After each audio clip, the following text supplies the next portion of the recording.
Break ನಂತರ ಸುವರ್ಣ ನ್ಯೂಸ್ಗೆ ಮತ್ತೆ ಸ್ವಾಗತ. ಕನ್ನಡ ಸಾಹಿತ್ಯ ಪರಿಷತ್ನ ರಾಜ್ಯ ಜಿಲ್ಲಾಧ್ಯಕ್ಷ ಸ್ಥಾನಗಳಿಗೆ ನಡೆದ ಚುನಾವಣೆ ಶಾಂತಿಯುತವಾಗಿ ಮುಕ್ತಾಯಗೊಂಡಿದೆ. ಬೆಂಗಳೂರಲ್ಲಿ 37% ಮತದಾನ ಮಾತ್ರವಾಗಿದ್ದು, ಜಿಲ್ಲೆಗಳಲ್ಲಿ 60ಕ್ಕೂ ಹೆಚ್ಚು ಮತದಾನವಾಗಿದೆ. ತೀವ್ರ ಪೈಪೋಟಿ ಇದೆಯಾದರೂ ಪರಿಷತ್ ಕೋಶಾಧ್ಯಕ್ಷ ಪುಂಡಲೀಕ ಹಾಲಂಬಿ ಅಧ್ಯಕ್ಷ ಗಾದಿ ಲಭಿಸುವ ಸಾಧ್ಯತೆ ಇದೆ.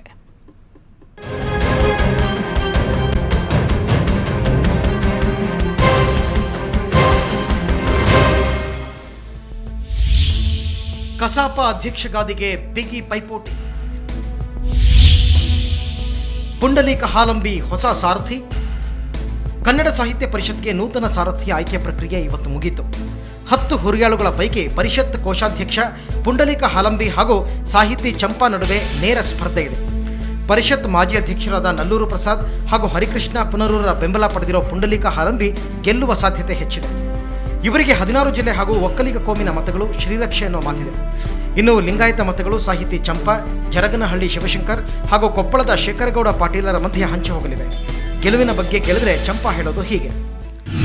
ಕಸಾಪ ಮತದಾನ ಅಂದರೆ ಭಾಳ ನಿರ್ಣಾಯಕವಾದಂಥ ಮತದಾನ. ಯಾಕೆಂದರೆ ಸುಮಾರು 15,000 ಜನ ಆಜೀವ ಸದಸ್ಯರು ಇಲ್ಲಿದ್ದಾರೆ. ನನಗೆ ವಿಶ್ವಾಸ ಇದೆ, ಕನ್ನಡದ ಬಗ್ಗೆ ಹೋರಾಟದ ಬಗ್ಗೆ ವಿಶ್ವಾಸ ಇದೆ ಅಂತ ರಾಜ್ಯದ ಎಲ್ಲ ಜನ ನನ್ನ ಪರವಾಗಿ ನಿಲ್ತಾರೆ ಅನ್ನೋ ಒಂದು ಆತ್ಮವಿಶ್ವಾಸ ನನಗಿದೆ. ಇನ್ನು ರಾಜ್ಯಾದ್ಯಂತ ಕಸಾಪ ಚುನಾವಣೆ ಶಾಂತಿಯುತವಾಗಿ ನಡೆಯಿತು. ಬೆಂಗಳೂರಿನ ನ್ಯಾಷನಲ್ ಕಾಲೇಜಿನಲ್ಲಿ ರಾಷ್ಟ್ರಕವಿ JS ಶಿವರುದ್ರಪ್ಪ, ದೊಡ್ಡರಂಗೇಗೌಡ, ಲಕ್ಷ್ಮೀನಾರಾಯಣ ಭಟ್ಟ, ನಿಘಂಟು ತಜ್ಞ ಪ್ರೊಫೆಸರ್ G ವೆಂಕಟಸುಬ್ಬಯ್ಯ, ಸುಮತೀಂದ್ರ ನಾಡಿಗ್ ಸೇರಿದಂತೆ ಹಲವು ಹಿರಿಯ ಸಾಹಿತಿಗಳು ಮತದಾನ ಮಾಡಿದರು. ಅಲ್ಲದೆ ಮಾಜಿ ಸಚಿವರಾದ ಮುಮ್ತಾಜ್ ಅಲಿ ಖಾನ್, ರೋಷನ್ ಬೇಗ್, ಶಾಸಕರಾದ ನೇಲಾ ನರೇಂದ್ರ ಬಾಬು, ರವಿ ಸುಬ್ರಹ್ಮಣ್ಯ, ವಿಧಾನ ಪರಿಷತ್ ಸದಸ್ಯ ಅಶ್ವಥ್ ನಾರಾಯಣ, ಪುಟ್ಟಣ್ಣ ಸೇರಿದಂತೆ ಹಲವು ಜನಪ್ರತಿನಿಧಿಗಳು ಮತದಾನ ಮಾಡಿದರು. ಈ ಒಂದು ಚುನಾವಣಾ ಭರಾಟೆ ಬಹಳ ವೈಭವಿತವಾಗಿದೆ ಮತ್ತು ರಾಜಕೀಯ ಚುನಾವಣೆಯ ರಂಗಿನಿಂದ ಭಿನ್ನವಾಗಿದೆ ಅಂತಲೇ ಕೂಡ ನಾನು ಹೇಳೋದಕ್ಕೆ ಅಪೇಕ್ಷೆ ಪಡ್ತೀನಿ. ಚುನಾಯಿತರಾಗಿ ಬರುವಂಥವರು ರಾಜಕೀಯದಿಂದ ದೂರ ಇರಬೇಕು. ರಾಜ್ಯಾದ್ಯಂತ 192 ಮತಗಟ್ಟೆಗಳಲ್ಲಿ 1,08,000 ಸದಸ್ಯರು ಹಕ್ಕು ಚಲಾಯಿಸಿದರು. ಮತಗಟ್ಟೆಗಳಲ್ಲಿ ಬಿಗಿ ಪೊಲೀಸ್ ಪಹರೆ, CCTV ಅಳವಡಿಸಲಾಗಿತ್ತು. ಒಟ್ಟಾರೆ ಮತದಾನ 60ಕ್ಕಿಂತ ಹೆಚ್ಚಾಗಿದ್ದರೂ ಬೆಂಗಳೂರಿನಲ್ಲಿ ಕೇವಲ 37ರಷ್ಟು ಕಡಿಮೆ ಪ್ರಮಾಣದ ಮತದಾನವಾಗಿದೆ. ಈ ಒಂದು ಶಾಂತಿಯುತ ಮತದಾನಕ್ಕಾಗಿ ತಮಗೆ ಈಗಲೇ ತಿಳಿಯಪಡಿಸಿರುವಂತೆ ನಾವು ಎಲ್ಲ ಸಿದ್ಧತೆಗಳನ್ನು ಸಹ ಮಾಡಿಕೊಂಡಿದ್ದೇವೆ.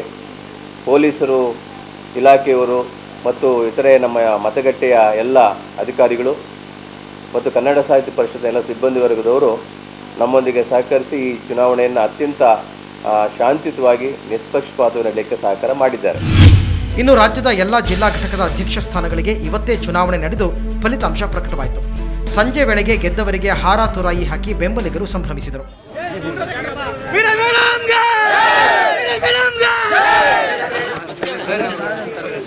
ಇನ್ನು ಮೇ 2ರಂದು ರಾಜ್ಯಾಧ್ಯಕ್ಷರ ಆಯ್ಕೆ ಪ್ರಕಟಿಸಲಾಗುತ್ತೆ. ಒಟ್ಟಾರೆ ಪರಿಷತ್ ಅಧ್ಯಕ್ಷರಾಗಿ ಯಾರೇ ಬರಲಿ, ಅವರು ನಾಡು ನುಡಿಗೆ ಶ್ರಮಿಸಲಿ, ಜಾತಿ ಹಾಗೂ ಹಣದ ಪ್ರಭಾವ ದೂರವಿಟ್ಟು ಕನ್ನಡ ಕಟ್ಟುವ ಕೆಲಸ ಮಾಡಲಿ ಅನ್ನೋದೇ ಎಲ್ಲರ ಆಶಯ. ಮಸೂದ್, ಸುವರ್ಣ ನ್ಯೂಸ್ 24/7 ಬೆಂಗಳೂರು. ನ್ಯಾಷನಲ್ ಆಟೋಕ್ರಾಸ್ ಚಾಂಪಿಯನ್ಶಿಪ್ನ ಮೊದಲ ಸುತ್ತು ಬೆಂಗಳೂರಿನಲ್ಲಿ ನಡೆಯಿತು. ದೇಶದ ಎಲ್ಲೆಡೆಯಿಂದ ಆಗಮಿಸಿದ್ದ ರೇಸರ್ಗಳು ಸ್ಪರ್ಧೆಯಲ್ಲಿ ಹುರುಪಿನಿಂದ ಪಾಲ್ಗೊಂಡಿದ್ದರು. ಮಹಿಳಾ ವಿಭಾಗದಲ್ಲೂ ಕೂಡ ರೇಸ್ ನಡೆದದ್ದು ವಿಶೇಷ.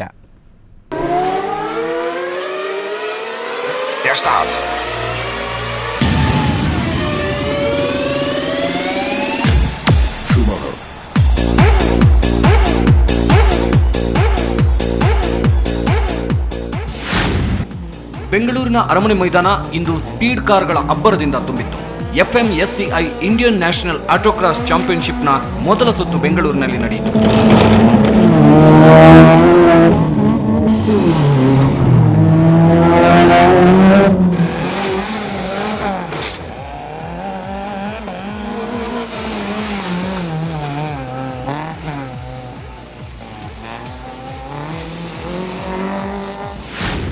ಚೆನ್ನಾಗಿತ್ತು.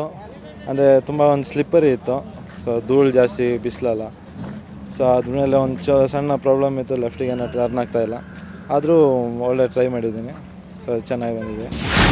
ಇಂದು ನಡೆದ ಸ್ಪರ್ಧೆಯಲ್ಲಿ 850cc ವಿಭಾಗದಿಂದ ಆರಂಭವಾಗಿ 3000 ಸಿಸಿವರೆಗೆ 5 ವಿಭಾಗಗಳಲ್ಲಿ ಹಾಗೂ 4x4 ಜಿಪ್ಸಿ 1400 ಸಿಸಿ ವಿಭಾಗ ಮತ್ತು 1400 ಸಿಸಿ ಮಹಿಳಾ ವಿಭಾಗಗಳಲ್ಲಿ ಈ ರೇಸ್ ನಡೆಯಿತು.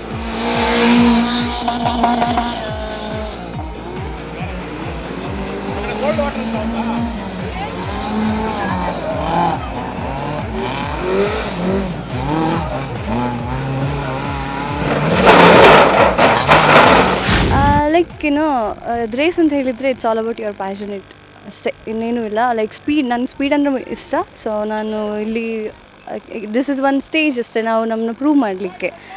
ಸೊ ಅದ್ರದ್ದು ಬೆನಿಫಿಟ್ ಅದಿದಂತ ಏನೂ ಇಲ್ಲ. ನಿಮಗೆ day by day it's a lesson, cars ಬಗ್ಗೆ ಆಗಿರ್ಬೋದು, ಸ್ಪೀಡ್ ಬಗ್ಗೆ ಆಗಿರ್ಬೋದು. ಸೊ ಅದು ನೀವು ಒಂದೊಂದು ರೇಸಿಗೆ ಹೋದಾಗೂ ಕಲ್ತ್ಕೊಂಡು ಬರ್ತಾ ಇರ್ತೀವಿ. 2012ರ ಸೀಸನ್ನ ಮೊದಲ ರೌಂಡ್ ಬೆಂಗಳೂರಿನಲ್ಲಿ ನಡೆದಿದ್ದು ವೀಕೆಂಡ್ ಆದ್ರಿಂದ ಜನ ಫುಲ್ ಎಂಜಾಯ್ ಮಾಡಿದ್ರು. ವೇಗದ ಕಾರುಗಳ ಬ್ರೂಮ್ ಬ್ರೂಮ್ ಶಬ್ದ, ಕಾರುಗಳು ಸ್ಪೀಡ್ ಆಗಿ ಚಲಿಸ್ತಾ ಇದ್ರೆ ಅದರ ಹಿಂದೆ ಏಳೋ ಧೂಳು ನಿಜಕ್ಕೂ ನೋಡೋಕೆ ಅದ್ಭುತವಾಗಿತ್ತು. ನಂದಿನಿ ಜೆ, ಸುವರ್ಣ ನ್ಯೂಸ್ 24/7 ಬೆಂಗಳೂರು. ಬ್ಯಾಟ್ರಿನೇ ಇಲ್ಲದೆ ಇರೋ ಕಾರ್ ಗೊತ್ತಾ? ಮರದ ಚಕ್ರ ಮತ್ತು ಮರದ ಸ್ಟೇರಿಂಗ್ ಇರೋ ಕಾರ್ ನೋಡಿದ್ದೀರಾ? ಇಂಥ ಅಪರೂಪದ ಕಾರುಗಳ ರ್ಯಾಲಿ ಇವತ್ತು ಬೆಂಗಳೂರಿನಲ್ಲಿ ನಡೆಯಿತು. ಕರ್ನಾಟಕ ವಿಂಟೇಜ್ ಕಾರ್ ಕ್ಲಬ್ ಮತ್ತು ತಾಜ್ ವೆಸ್ಟ್ ಎಂಡ್ ಹೋಟೆಲ್ ಆಯೋಜಿಸಿದ್ದ ವಿಂಟೇಜ್ ಕಾರ್ ರ್ಯಾಲಿಗೆ ಸಿಎಂ ಸದಾನಂದ ಗೌಡರು ಚಾಲನೆ ನೀಡಿದರು. 1909ನೇ ಇಸ್ವಿಯಿಂದ 1970ರ ಇಸ್ವಿವರೆಗೆ ತಯಾರಾದ ಸುಮಾರು 60 ಕಾರುಗಳು ಈ ರ್ಯಾಲಿಯಲ್ಲಿ ಭಾಗವಹಿಸಿದ್ವು. ಈ ಎಲ್ಲ ಕಾರುಗಳು ಅಮೆರಿಕ, ಇಂಗ್ಲೆಂಡ್ ಮತ್ತು ಯುರೋಪ್ ಮೂಲದವು. ವಿಂಟೇಜ್ ಕಾರ್ ಜೊತೆಗೆ 20 ಬೈಕ್ಗಳು ರ್ಯಾಲಿಯಲ್ಲಿ ಪಾಲ್ಗೊಂಡಿದ್ವು.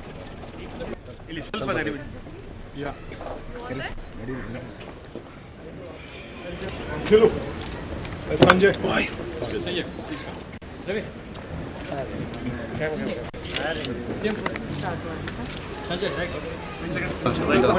Wide full wide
old